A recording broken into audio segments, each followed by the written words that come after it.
এসআইআরের কাজ সঠিকভাবে পরিচালিত হচ্ছে কিনা সেই উদ্দেশ্যে আমাদের সেনাপতি অভিষেক বন্দ্যোপাধ্যায়, জননেত্রী মমতা বন্দ্যোপাধ্যায়ের নির্দেশে আমাদের জেলায় এসছেন রাজ্যসভার চিফ হুইপ নাদিমুল হক সাহেব।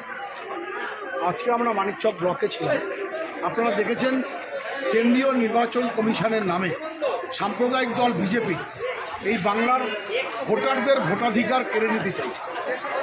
লজিক্যাল ডিসক্রিপেন্সির নামে ছোট ছোট ভুল দেখিয়ে ভোটারদের নাম ভোটার লিস্ট থেকে বাদ দিয়ে এই বাংলা দখল করতে চাইছে সাম্প্রদায়িক দল বিজেপি। 21শে বাংলার মানুষ বিজেপির মুখে ঝামা ঘষে প্রমাণ করেছিল বাংলার মানুষ কন্যাশ্রীর পক্ষে আছে, যুবশ্রীর পক্ষে আছে, লক্ষ্মীর ভাণ্ডারের পক্ষে আছে। আগামী 26 নির্বাচনে আবার প্রমাণ হবে। গতকাল আপনারা দেখেছেন জননেত্রী মমতা বন্দ্যোপাধ্যায় সারা বাংলার মানুষের এই দাবি নিয়ে এত মানুষ মারা গেছেন এসআইআর আতঙ্কে, এত মানুষের নাম কাটার চক্রান্ত চলছে।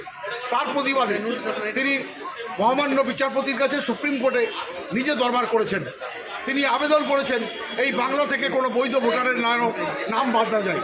এই চক্রান্তের প্রতিবাদে বাংলার মানুষের সাথে, বাংলার মানুষের পাশে মমতা বন্দ্যোপাধ্যায় ছিল, আছে, আগামী দিনেও থাকবে।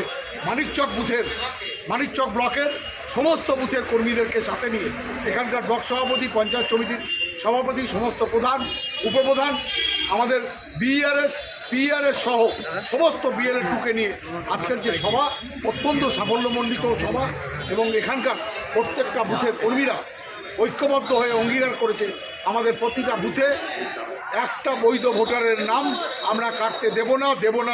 যদি কারো বাদ যায় তখন অবগতভাবে কী ব্যবস্থা?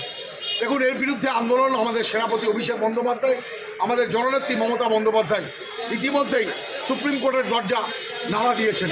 আপনারা দেখেছেন শুধুমাত্র সুপ্রিম কোর্ট নয়, আমাদের নির্বাচন কমিশনের যিনি জ্ঞানেশ কুমার, হোয়াটসঅ্যাপ কুমার, এই নির্বাচন কমিশনটা হোয়াটসঅ্যাপ কমিশন, সেই কমিশনের দরজা খটখটিয়েছেন। অত্যন্ত বাজে ব্যবহার করে জ্ঞানেশ কুমার প্রমাণ করেছেন তিনি শুধুমাত্র নির্বাচন কমিশনের চেয়ারে বসেননি, তিনি বিজেপির হয়ে দালালি করতে বসছেন। এই দালালকে বাংলা থেকে ছুঁড়ে ফেলা হবে।